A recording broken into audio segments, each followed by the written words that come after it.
Hey, architecture firm owners and emerging leaders.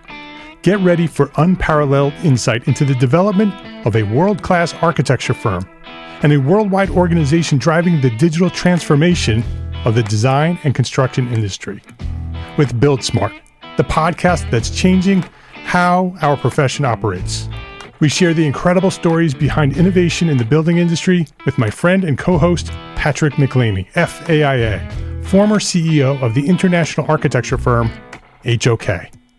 You know, Yamasaki's office or firm lasted during his lifetime. And when he passed away, I think that was the end of the Yamasaki office. Helmut did not want that.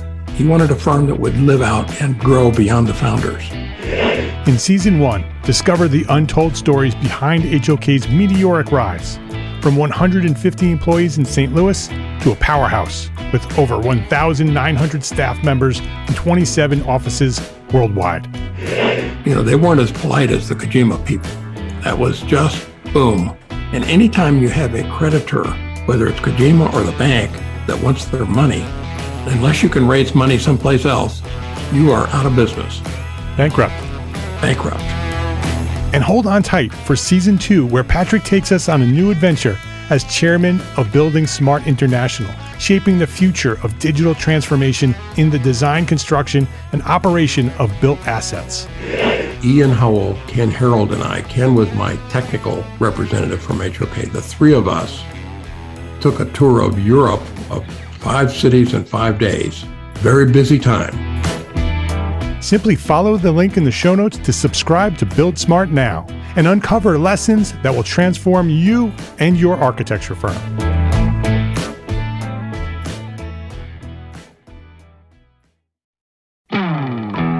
Hey, architecture firm owners and emerging leaders. Get ready for unparalleled insight into the development of a world-class architecture firm and a worldwide organization driving the digital transformation of the design and construction industry. With Build Smart, the podcast that's changing how our profession operates. We share the incredible stories behind innovation in the building industry with my friend and co-host, Patrick McLeamy, FAIA, former CEO of the international architecture firm, HOK. You know, Yamasaki's office or firm lasted during his lifetime. And when he passed away, I think that was the end of the Yamasaki office. Helmut did not want that. He wanted a firm that would live out and grow beyond the founders. In Season 1, discover the untold stories behind HOK's meteoric rise, from 150 employees in St. Louis to a powerhouse with over 1,900 staff members and 27 offices worldwide. You know, they weren't as polite as the Kojima people. That was just boom. And anytime you have a creditor, whether it's Kojima or the bank, that wants their money, unless you can raise money someplace else, you are out of business. Bankrupt. And hold on tight for Season 2, where Patrick takes us on a new adventure as chairman of Building Smart International, shaping the future of digital transformation in the design, construction, and operation of built assets. Ian Howell, Ken Harold, and I, Ken was my technical representative from HOK. The three of us took a tour of Europe of 5 cities in 5 days. Very busy time. Simply follow the link in the show notes to subscribe to Build Smart now and uncover lessons that will transform you and your architecture firm.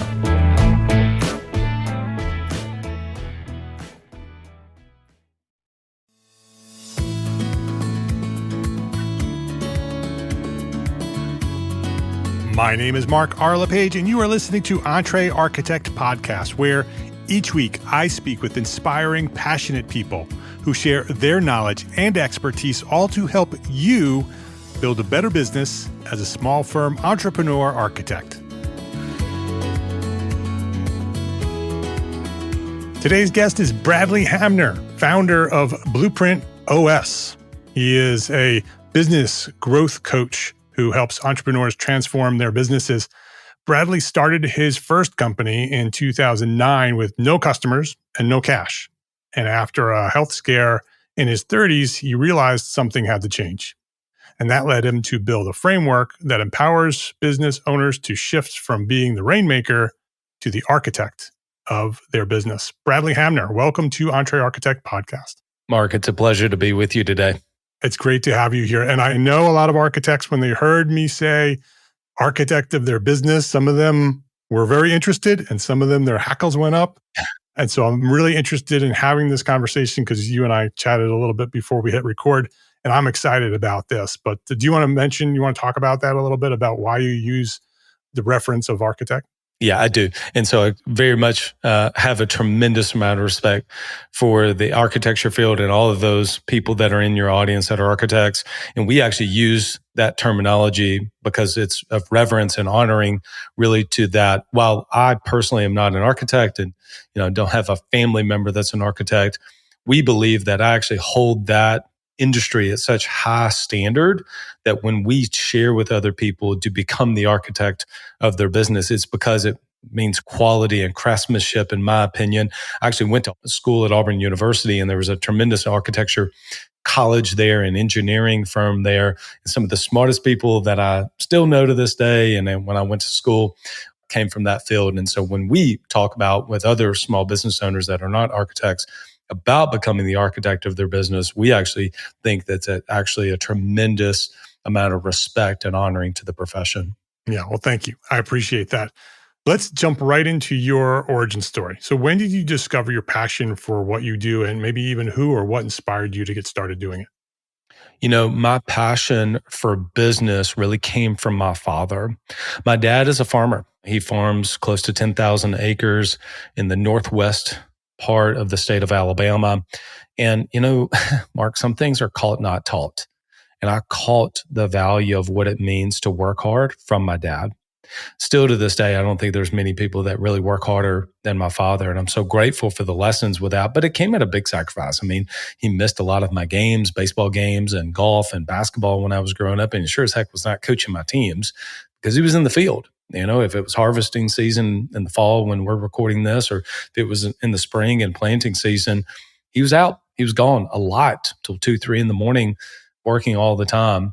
And that was really embedded in me. And I took that along with my early career was in sales. And so I felt like I had some sales skills, picked that up a little bit from my mom, and then hard work from my dad. And that's what I needed to get that business off the ground initially. And, I was going to work up the corporate ladder and do that. And I just was like, you know what? I think I want to be a small business owner, but I didn't know exactly what that was going to look like. I didn't know I'm not going to open a restaurant, et cetera. And so I ended up finding my way over into the financial services and insurance industry as the first business that I started. And so I took those two skills, if you want to call hard work a skill, into that business. And it worked, and it started to grow the business. It's exactly what needed that business to get lift. And for the business owners and entrepreneurs out there, you understand there is a tremendous amount of hard work that's needed to get a business off the ground. Well, it worked up until the point that it didn't. And as you mentioned earlier, in my 30s, I was 34 at the time. And about a month prior to this, there's actually a picture that I have that I had taken, posted on social media of 2 computers. And we're at Disney as a family, and I'm running a team meeting. And what's the worst part of that is in the caption, it says, "Better never stops, even on vacation." See, I was so twisted in my brain. I was doing what my dad did. I was just working all the time. Right. I couldn't shut it off. And a month later, maybe 2 months later, I was going to work out. I started to have pains in my chest, and it was the first time I experienced panic attacks. I didn't actually know what that felt like, but it really felt like I was having some heart, problems. And so I went to our cardiologist and, did a stress test, and all that was really strange to go through. He said, "I don't know what's going on in your life, but nothing's wrong with your heart, but you might want to change the way you're doing things." And he just walked out the door, and it wasn't obvious what the change needed to be.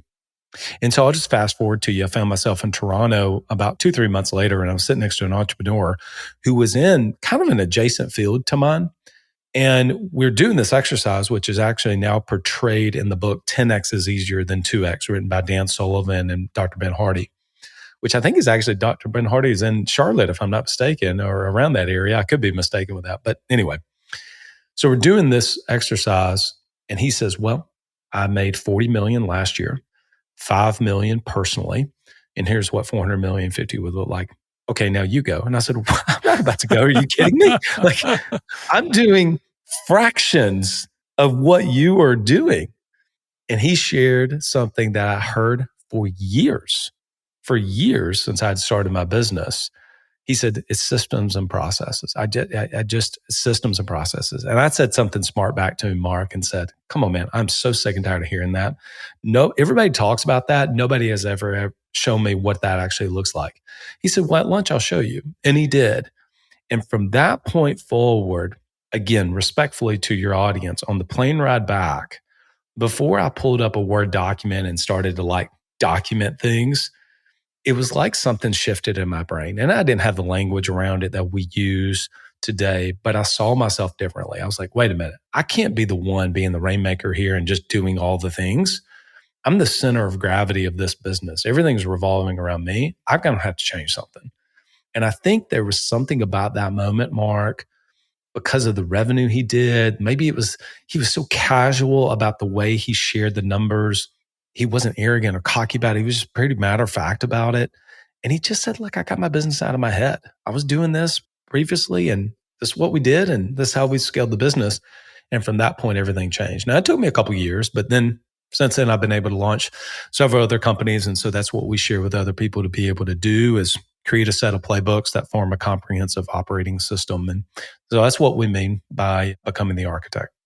Yeah. You referenced Dan Sullivan. I just finished the Who Not How book. Oh, yeah. By Dan Sullivan and Hardy. Great book. It was. It's the obvious, just like you said, systems and processes. And in this case, it's about, delegation. But when you read it and you go through that process, you say, oh, these are the things I'm not doing, right? These are the things, how do I do it? And so that inspired you, that situation and that conversation, to create your framework called Blueprint OS. Mm-hmm. So can you share a little bit about what that is and how it works and how it might be applied to architects who own their own business? Yeah, absolutely. Well, again, you all would know architects use blueprints. And so that's the kind of the way that we pull it together. That's why the company is called Blueprint OS, or Blueprint Operating System. So I think when I came back, first of all, for me personally, for that business, it was an identity shift. I did begin to see, like, wait a minute, I actually need to design this thing. Because the reality is up to that point, everything was kind of just defaulted. I was just going through the motions, and I'm working harder, but I just overly complicated everything in that business quite a bit. So the first part is I began to kind of realize, wait a minute, I need to see myself differently. The second thing is there was a parallel journey that's happening. And I think this will get into, tangible takeaways for your audience, is that there was the journey that I was on, which was a transformation. But then there's also this journey that the business was on. And the business was on this journey that it needed to run on something outside of me. It needed to run on an operating system outside of me. And so what we actually share with people is that your business is probably running on an OS. It's just a U OS. It's just a U operating system, as opposed to, right, again, in our world, a blueprint operating system. And so it needed to really kind of upgrade its OS. It's almost like the business was running still on like Windows 95, right? Instead of whatever the Mac operating system is today, or Windows 1. But it really needs to kind of upgrade that. So when I came back and I actually started to finally, instead of putting things on my calendar to say, okay, Friday afternoon for 4 hours, I'm going to lock myself in a dark room and document everything we're doing, instead of like doing that over and over and over again, which I would never commit to that, or I never hold that commitment to myself. I would do that for a lot. Now I finally started to do it. I actually started to put, words into a document to say, this is how we do it. This is how we get customers. This is how we onboard customers. This is how we onboard team members, as an example. This is our unique selling process. This is our marketing playbook that we have. Like, I finally started to get the stuff out of my head and into a document. The problem then began is I was looking at my desktop on our shared drive that we used, and stuff with it was everywhere. I mean, there was just no organizing function whatsoever. In fact, there was stuff on like other people's desktops, and people couldn't find what it is we were looking for. So, Mark, people were just constantly going on a scavenger hunt. And so, you can't really scale whenever nobody knows where to look for things.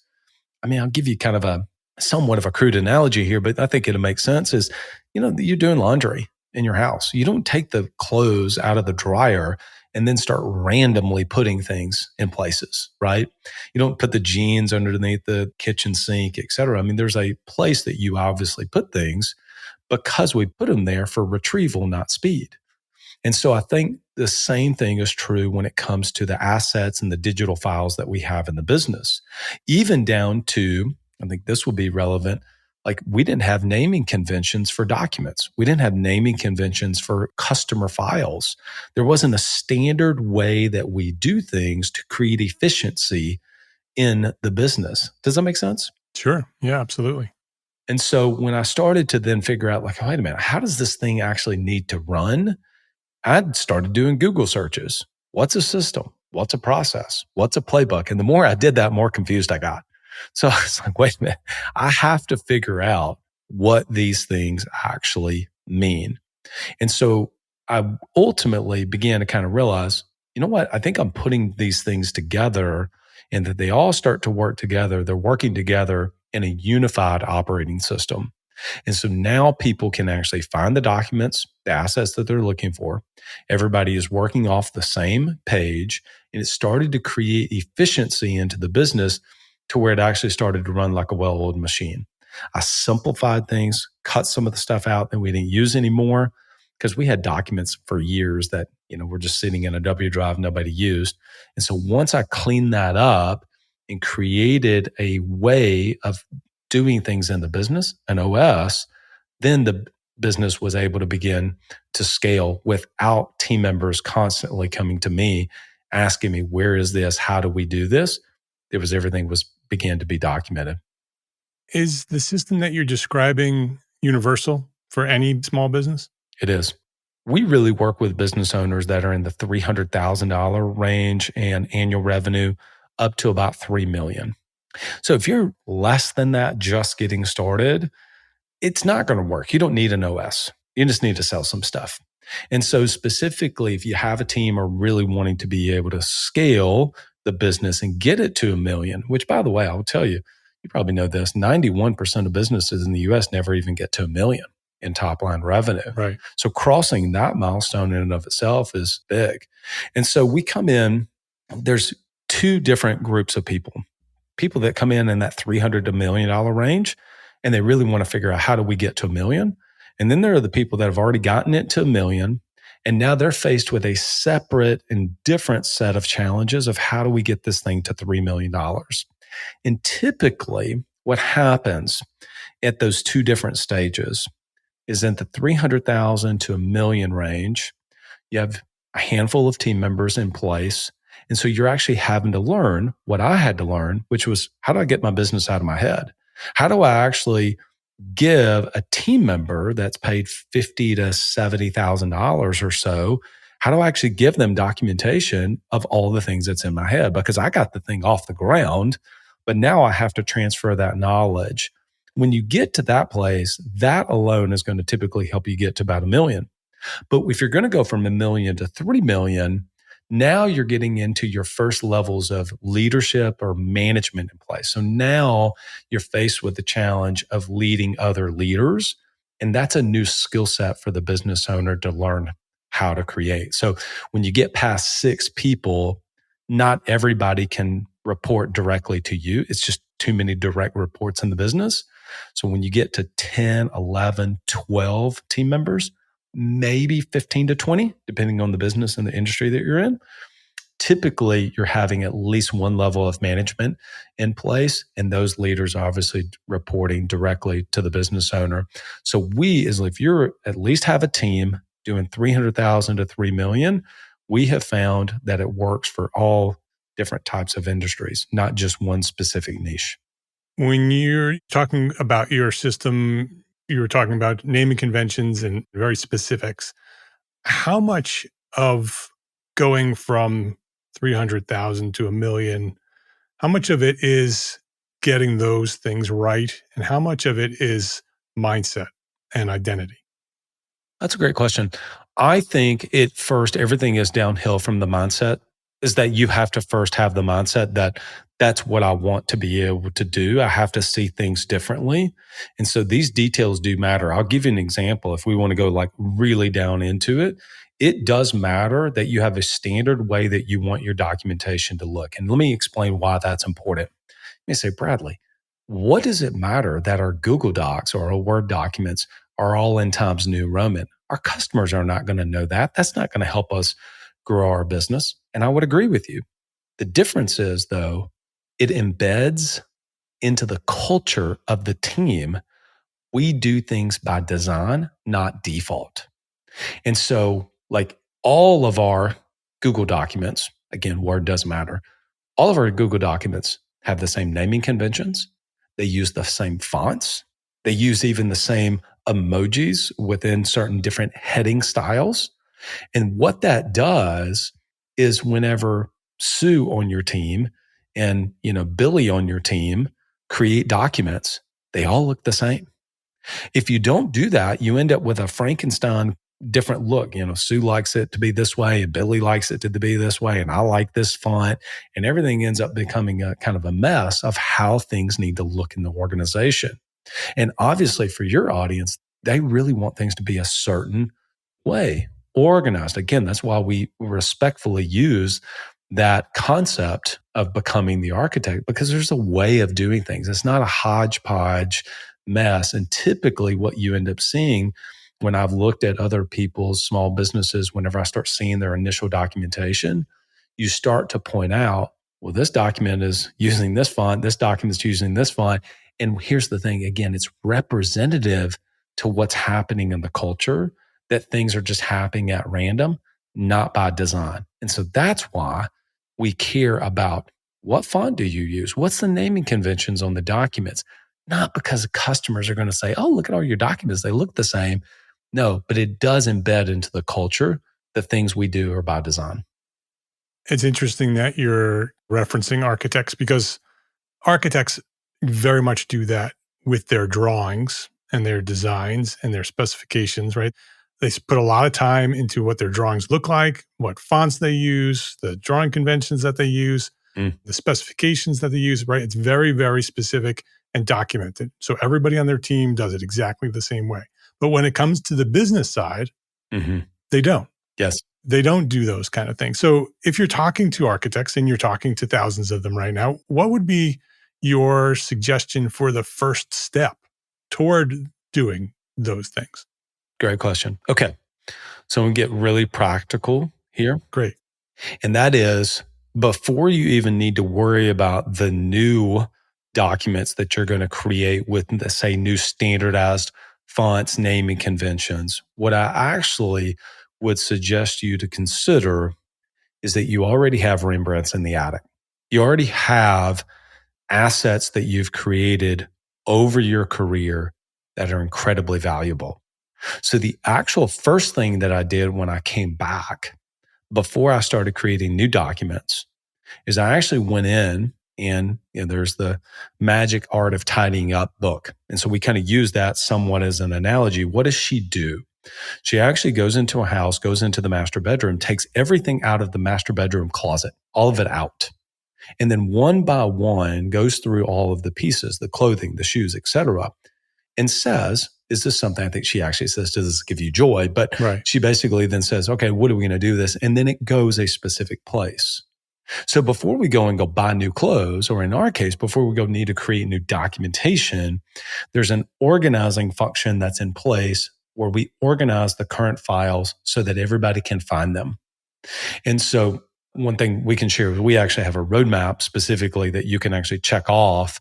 How do you organize the files? And we'll give people a place where they can find exactly how we organize the operating system for small businesses in our starter kit. But that's how I would encourage people to do, is not even worry about naming conventions first, but actually go through the files you currently have. Now, specifically for the business owner, I probably have your executive assistant to go through this, right? Have somebody on your team to do it.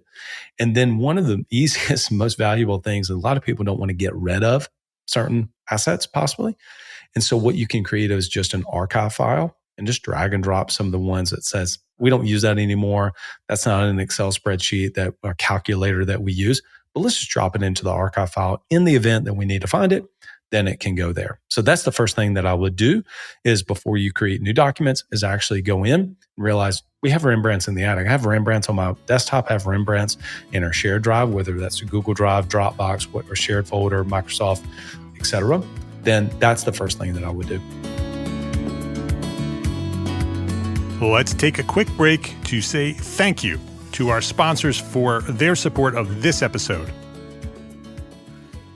As an architect or firm owner, you might find yourself swamped with drawings that take up most of your day, leaving you with little time to manage your business. MGS Global Group can lighten your load by handling all of your drafting and rendering needs. Their experienced team of architects and designers can convert your schematic designs into DDs and CDs with minimal supervision. With expertise in industry-leading tools like Revit, ArchiCAD, and more, MGS is the perfect partner for managing your project spikes and urgent tasks. They work as an extension of your team and follow your standards to ensure the quality and accuracy of your drawings. Having served sole practitioners, small firms, and publicly traded companies since 2008, MGS guarantees you get the help you need right when you need it. Visit mgsglobalgroup.com and book your free consultation today. That's mgsglobalgroup.com. ARCAT's Spec Wizard is the tool that will help you save time writing specifications. Going through the manufacturer's specification line by line to find the right product leads to frustration and errors, and that's where Spec Wizard comes in. It's a free, patented tool that allows you to select products and options error-free and generate a 3-part specification in minutes. Go to arcat.com, that's ARCAT.com, and try Spec Wizard today. Please visit our sponsors today and thank them. Thank them for supporting you, the EntreArchitect community.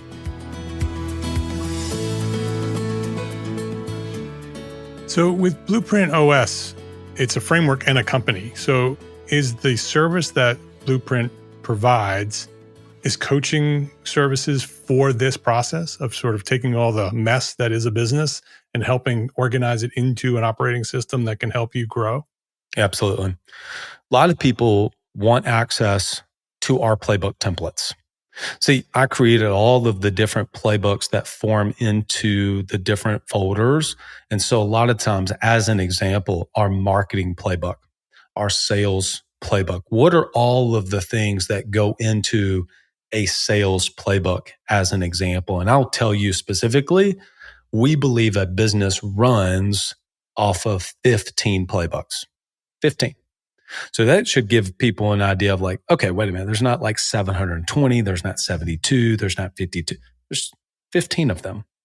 And those 15 playbooks are spread across 5 different principles. So we have 5 principles and each principle has 3 playbooks. So that begins to create a hierarchy, a structure to the organization of where people can find it.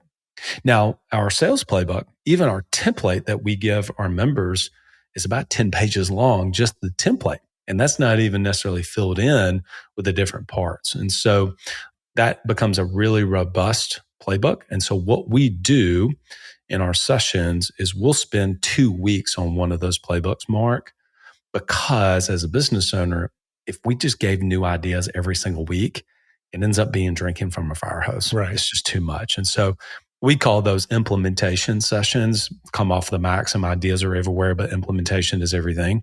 I mean, I'll go as far as to say that I think ideas in and of themselves are worthless, but ideas that you actually implement or execute on, well, then that can change your life and change your business. So what we do is we build our implementation sessions based on the playbooks for the operating system.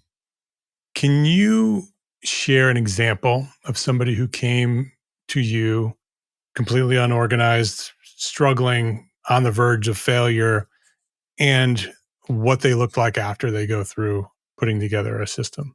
Yeah, I'm going to give you 2, if that's okay. Yeah. I'm going to give you 2 in totally different industries. So one is 3 female founders, behavioral therapists. So they work with parents in schools with children with autism, et cetera. They wanted to leave the organization that they were working for because they felt like they had a better way to do it. And they were therapists in and of themselves. And so in 2019, they did cumulatively $90,000 in revenue. That's what they did. About halfway, we started working together halfway through the year. They, to their own admission, had no business skills.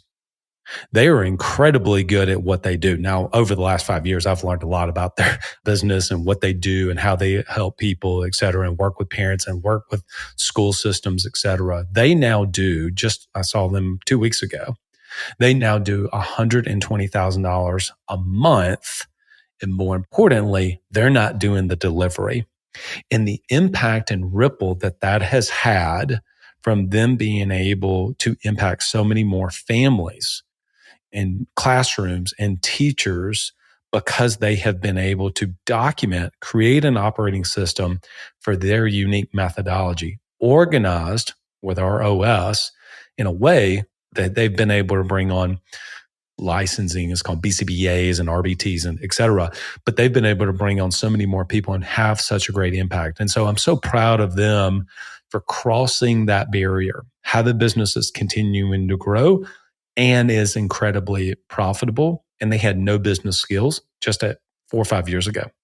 The second one is a digital marketing agency.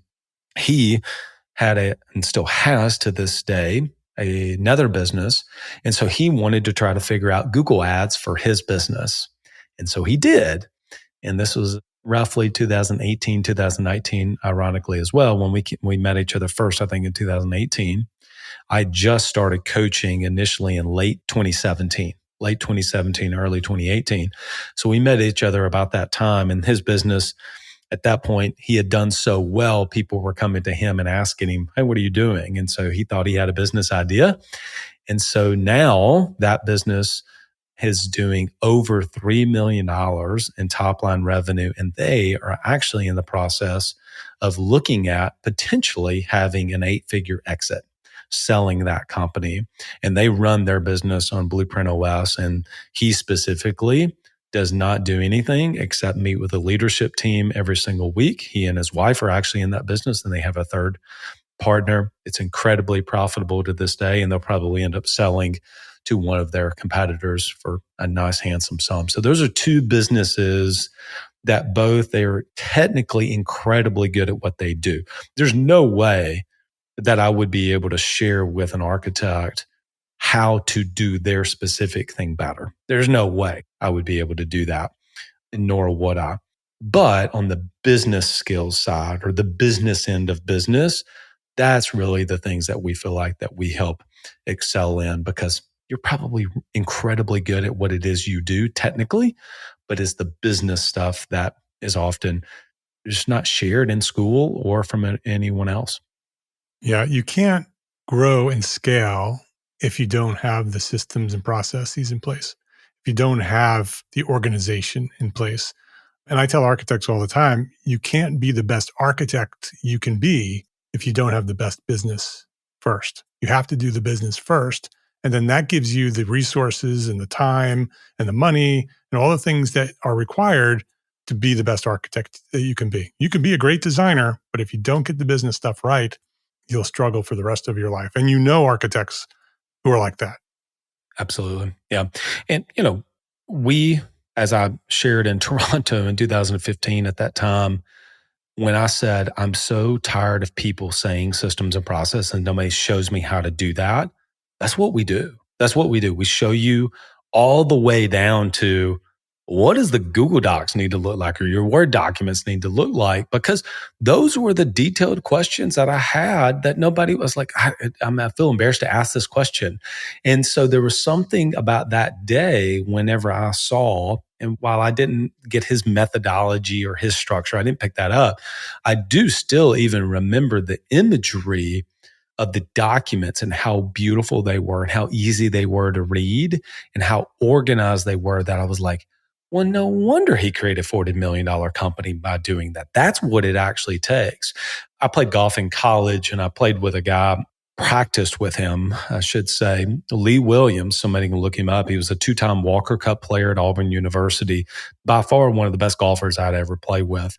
And one of the things that really stood out whenever I was around Lee is I'd played at a Division II school, University of North Alabama, for a little bit of time before I went to Auburn. And Lee, he practiced before games at Auburn. And as you know, that's a big thing in the South. And he changed my mind as to what it actually takes to be that good.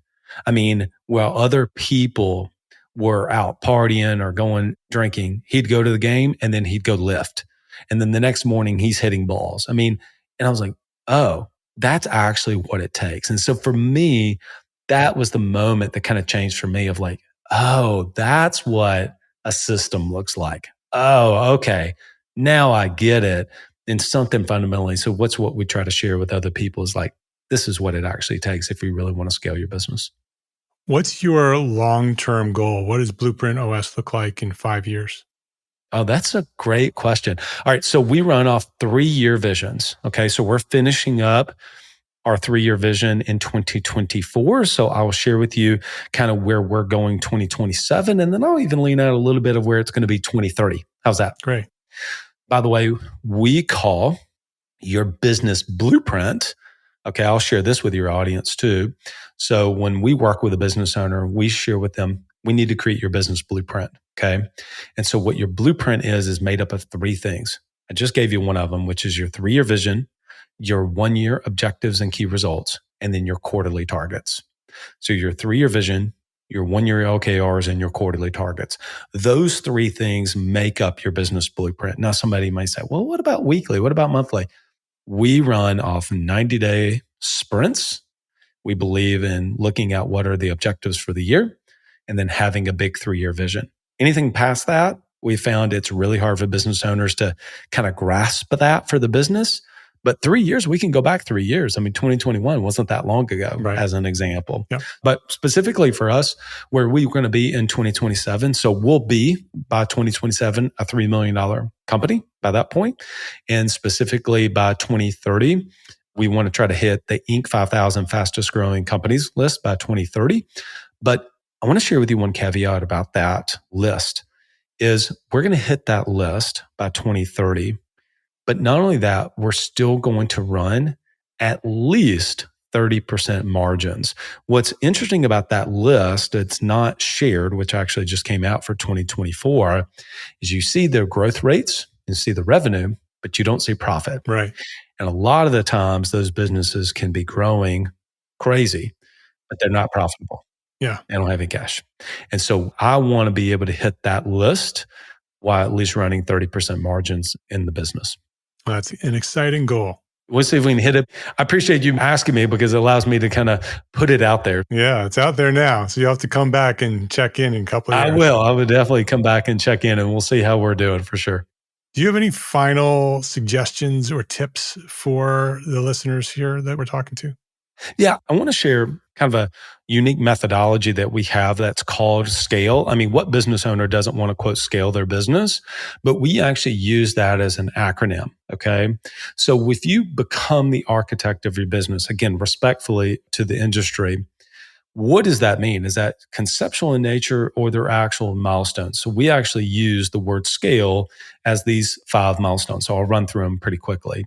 S is sustainable revenue. Get the business over $1 million in top line revenue. Number 1, S, sustainable revenue. Number 2 is consistent growth and profitability. As I just mentioned a minute ago, for us, we actually use the term, the rule of 40, which is the combined year over year growth plus your profitability. We want that to be 40 or above. Your year over year growth plus your profit to be 40 or above.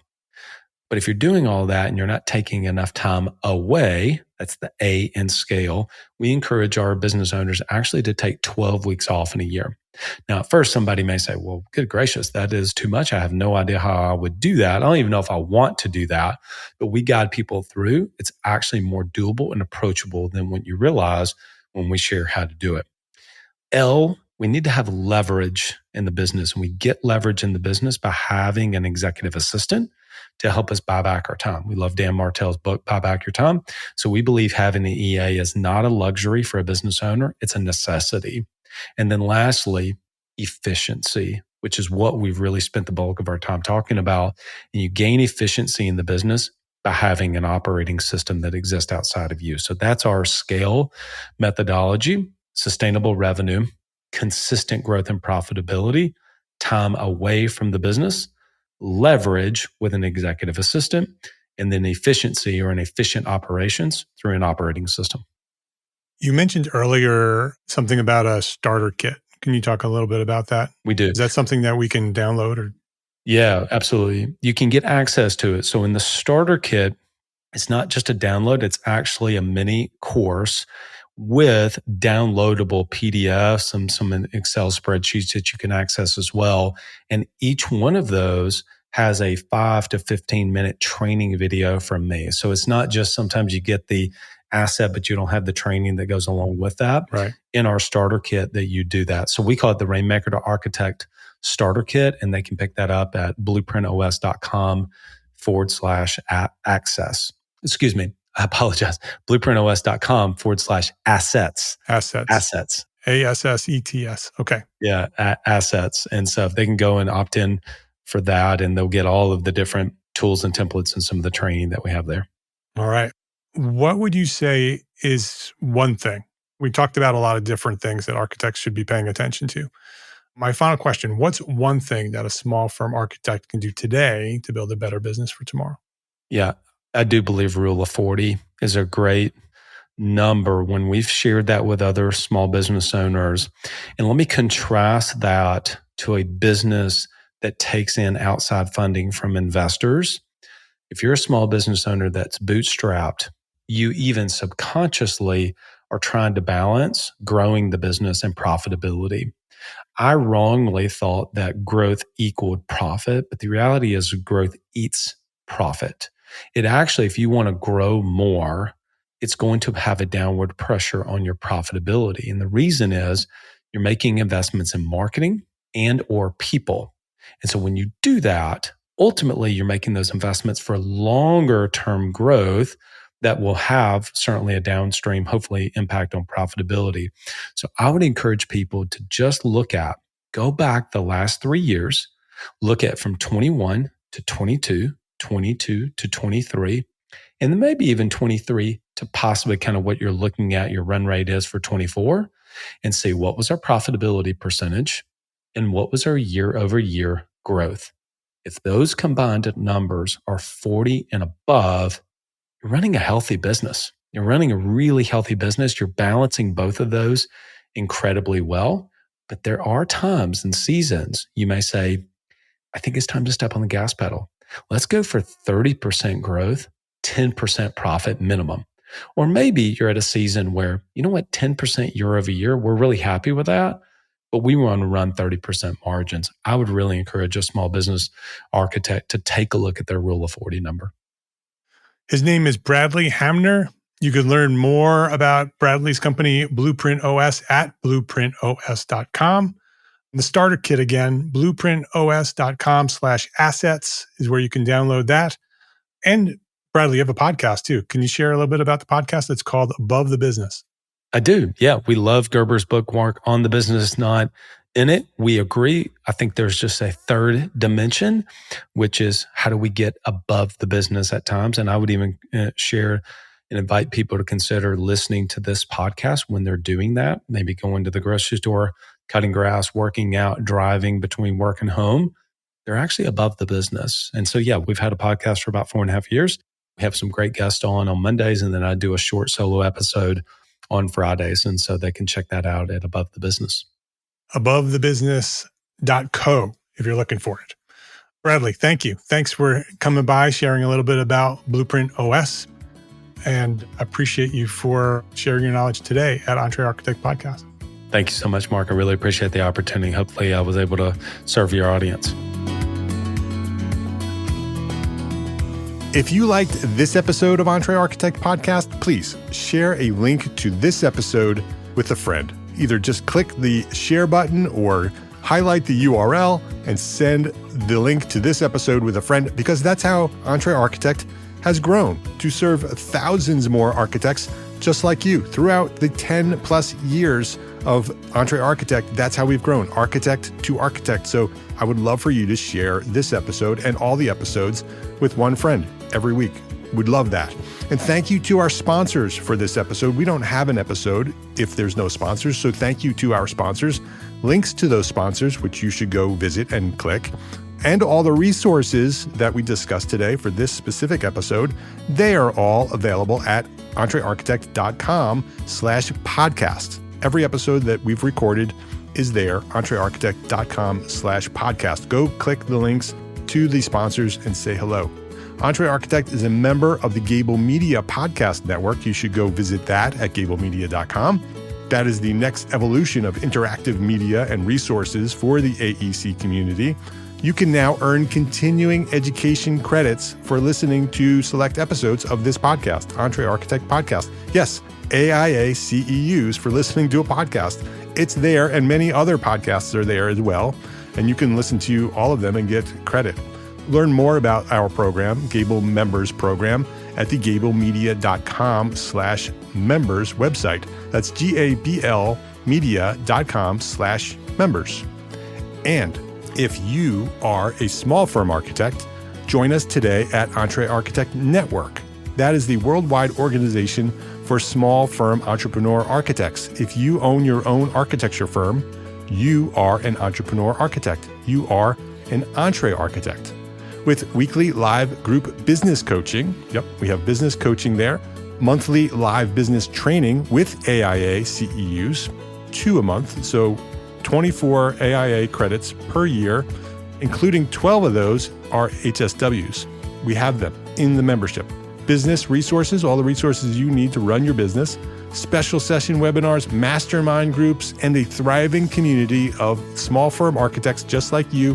Hundreds of architects are there waiting for you to join. So we provide the support and encouragement you need to succeed as a small firm architect. I know that you haven't been trained as a business person when you launched your firm. That's what we do. Come learn how to run a business at Entre Architect Network. And today you can go join right now for free for 30 days at this link, entrearchitect.com/30 days will give you free 30 days for membership. Go check it out at entrearchitect.com/30 days, and I will see you there. Thank you for listening to this episode of Entre Architect Podcast. My name is Mark R. LePage, and I want you to remember 3 words: love, learn, share. Have a great day.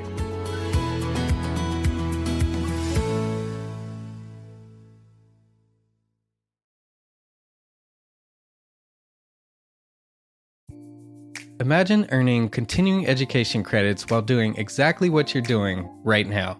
Well, you can. Gable Media has revolutionized the way you earn your continuing education credits with a groundbreaking approach. Forget running around town and scouring the internet for credit-worthy courses. Fulfill your CE requirements effortlessly by listening to engaging podcasts just like the one you're listening to now. Our podcasts are designed to educate, entertain, and inspire, all in a user-friendly environment. But wait, there's more. Architects, Gable Media is also approved as an AIA continuing education services provider. Upon completion, we handle everything, from reporting your hours directly to the AIA to storing your certificates in your personal Gable Media profile for your self-reporting needs. So follow the link in the show notes and start earning your credits in the most innovative and entertaining way possible with Gable Media. Attention architects and creative minds, get ready to supercharge your brand with Build Your Brand, the podcast that's unlocking the secrets of branding success for creatives.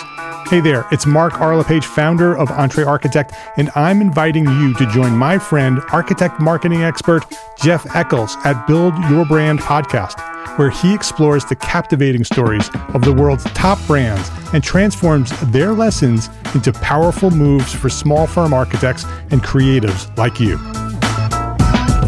In Season 1, Jeff shares the thrilling tale of Southwest Airlines, where he dissects their journey to the summit and distills it into strategies tailor-made for you. It's important to keep in mind that companies like Southwest compete in the real world, just like you, and face real-world challenges, just like you. You might be surprised at how similar those challenges are to the struggles that you grapple with on a day-to-day basis. Don't miss out on your blueprint for success. Subscribe, tune in, and let's build your brand together. You may have noticed that the very best brands in the world are also known for having somewhat unique corporate cultures. That's often the glue that holds everything together when they encounter those rough spots. We don't do it because it inconveniences the passengers to whom we are primarily dedicated, the short haul, frequent flyer. Follow the link in the show notes to subscribe to Build Your Brand today. Remember, no matter the size, the journey's the same. Your brand's journey to the top starts here.